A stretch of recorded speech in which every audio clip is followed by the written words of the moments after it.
Graphic ഡിസൈനിലെ പ്രധാനപ്പെട്ട ഒരു വിഷ്വൽ എലമെൻ്റായ ഫോമിനെ കുറിച്ചാണ് നമ്മൾ ഈ വീഡിയോയിൽ നോക്കാൻ പോകുന്നത്.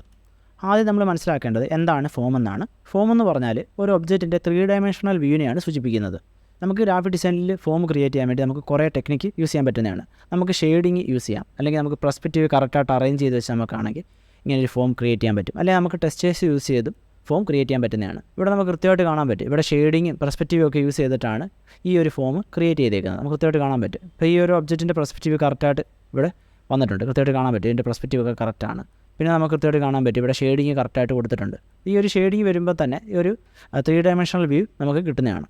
ഫോം തന്നെ 2 തരത്തിലുണ്ട്. ഒന്ന് ജോമെട്രിക്, ഒന്ന് ഓർഗാനിക്. ജോമെട്രിക് എന്ന് പറഞ്ഞാൽ സർക്കിൾസ്, സ്ക്വയേഴ്സ്, ട്രയാങ്കിൾ ഇങ്ങനത്തെ ഷേപ്പൊക്കെ ഉപയോഗിച്ച് ക്രിയേറ്റ് ചെയ്യുന്നതാണ്. ഇങ്ങനത്തെ ഫോമുകളെയാണ് നമ്മൾ ജോമെട്രിക് ഫോം എന്ന് പറയുന്നത്. ഓർഗാനിക് ഫോം എന്ന് പറഞ്ഞാൽ ഇങ്ങനത്തെ ഓർഗാനിക് ഷേപ്പുകളാണ്. എന്ന് പറഞ്ഞാൽ ഇറഗുലർ ആയിരിക്കും. ഇതെന്ന് പറഞ്ഞാൽ കൂടുതൽ റിസംബിൾ ചെയ്യുന്നത് നാച്ചുറൽ ഷേപ്പായ ലീഫ്, റോക്ക് അങ്ങനത്തെ ഷേപ്പുകളൊക്കെയാണ്. ഇനി നമുക്ക് ഫോമിൻ്റെ ഇമ്പോർട്ടൻസിനെ കുറിച്ച് നോക്കാം. ഫോം ഉപയോഗിച്ച് കഴിഞ്ഞാൽ നമുക്ക് നമ്മുടെ ഡിസൈനിൽ ഒരു വിഷ്വൽ ഇൻട്രസ്റ്റ് ക്രിയേറ്റ് ചെയ്യാൻ പറ്റും. അതിൻ്റെ അകത്ത് ഡെപ്ത് കൊണ്ടുവരാൻ പറ്റും, റിയലിസം കൊണ്ടുവരാൻ പറ്റും. മൊത്തത്തിൽ നമ്മുടെ ഡിസൈന് ഒരു ഡയമെൻഷനാലിറ്റി ക്രിയേറ്റ് ചെയ്യാനാണെങ്കിൽ ഈ ഫോം ഉപയോഗിക്കാൻ പറ്റുന്നതാണ്.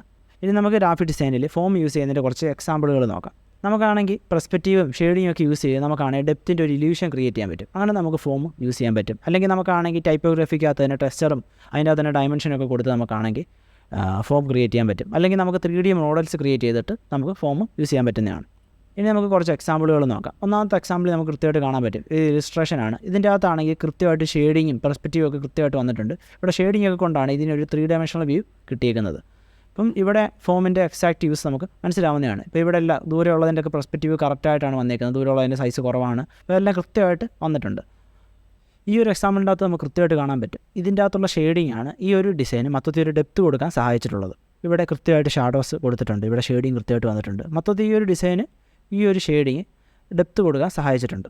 ഇവിടെ നമുക്ക് കൃത്യമായിട്ട് കാണാൻ പറ്റും. ഇതിനകത്ത് കുറേ ഷേപ്പുകളുണ്ട്. ഈ ഷേപ്പൊക്കെ അറേഞ്ച് ചെയ്ത് വെച്ചിരിക്കുന്ന രീതി കാണുമ്പോൾ തന്നെ അറിയാം. മൊത്തത്തിൽ ഒരു 3D വ്യൂ ആണ് ഇതിന് മൊത്തത്തിലുള്ളത്. ഇതിന് കാരണം എന്ന് പറഞ്ഞാൽ ഇതിൻ്റെ പെർസ്പെക്റ്റീവ് കറക്റ്റായിട്ട് വെച്ചിട്ടുണ്ട്. ഇവിടെ പെർസ്പെക്റ്റീവ് ഒക്കെ അനുസരിച്ച് കറക്റ്റായിട്ട് ഷേപ്പുകൾ അറേഞ്ച് ചെയ്ത് വെച്ചിട്ടുണ്ട്. അപ്പോൾ ഇങ്ങനെ നമുക്കാണെങ്കിൽ ഒരു ഫോം ക്രിയേറ്റ് ചെയ്യാൻ പറ്റും. ഇതിന് കുറച്ചുകൂടെ നമ്മൾ ചുമ്മാ ഒരു ലോഗോ വെക്കുന്നതിനെക്കാട്ടി കുറച്ചും കൂടെ ലൈഫുണ്ട്. ഇതും അതേപോലെയാണ് ടൈപ്പോഗ്രഫി അറേഞ്ച് ചെയ്ത് വെച്ചിരിക്കുന്നത് കൃത്യമായിട്ട് കാണാൻ പറ്റും. ഇതിൻ്റെ അകത്ത് ടെക്സ്റ്റേഴ്സ് യൂസ് ചെയ്തിട്ടുണ്ട്. ഇതിൻ്റെ പെർസ്പെക്റ്റീവ് കറക്റ്റായിട്ട് വെച്ചിട്ടുണ്ട്. ഷെയ്ഡിങ് കൊണ്ടുവന്നിട്ടുണ്ട്. ഇപ്പോൾ നമുക്ക് കൃത്യമായിട്ട് കാണാൻ പറ്റും. മൊത്തത്തിൽ ഇതിനൊരു ലൈഫ് ഉണ്ട്.